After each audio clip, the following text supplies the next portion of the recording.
নমস্কাৰ। সোঁৱৰণিৰ পাতত এমুঠি অনুভৱ।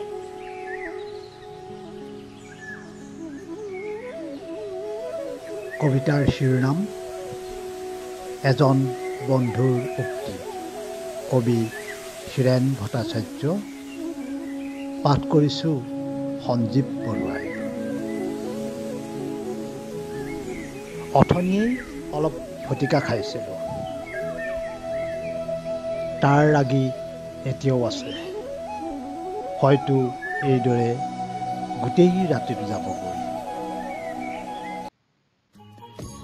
এইদৰে কেতিয়াবা ফটিকা খাওঁ আৰু তাৰ ৰাগিয়ে মোক লৈ যায় মনৰ সেই নিজান বনলৈ, য'ত মই মোৰ সতে কথা পাতোঁ, কেতিয়াও কাৰো সতে নপতা কথা,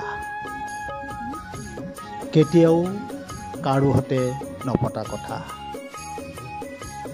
কি সুন্দৰ সেই ৰাতিবোৰ, তৰাই তৰাই নীল আকাশখনত কথাৰ আখৈ ফুটে। ৰাতিৰ নিতুল শৰীৰ মোৰ প্ৰাণৰ নদীয়ে ধুৱাই দিয়ে শীতল সুললিত জলেৰে।